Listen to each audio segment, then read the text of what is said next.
sekecil ya memang uang belanja ibu gua gitu misalnya buat bayar listrik jadi lebih dikit. Si sekolahnya gimana caranya kita buka jendela lebih sering, nggak nyalain AC terlalu sering. Nah itu buat semua pelajaran tuh kita bikin tuh.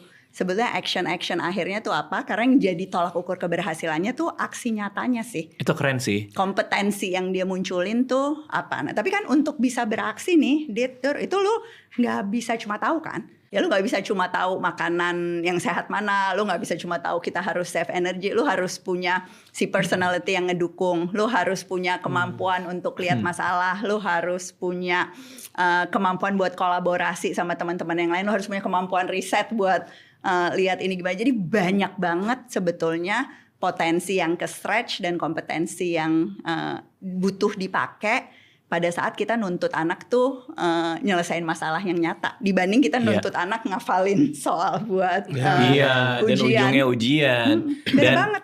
Dan pelajarannya jadi punya konteks. Betul. Dan jadi masuk. Jadi kalau kita mau belajar matematikanya, kita mau belajar keuangannya misalnya, ekonominya gitu. Betul. Itu langsung ada konteks sehingga mungkin pertanyaan kayak tadi tuh bisa nggak ada tuh. Karena matematikanya lu pakai buat apanya jadi jelas. Kenapa sih lu perlu belajar sudut? Ya karena kalau nggak paham sudut meja ini oglek. Kan gitu kan? Ya. Kalau itu tadi yang tadi Mbak Ella bilang, bagaimana dia kemudian dia bawa kontekstual ke rumah dan segala macam, berarti dalam pengertian saya tuh lingkungan sekolah itu dia nggak bisa berdiri sendiri kan, dia harus ada lingkungan keluarga yang membantu, lingkungan pada umumnya yang membantu. Nah awal-awal Cikal berdiri 26 tahun lalu, mungkin orang belum berpikir begitu 26 tahun lalu. Sekarang pun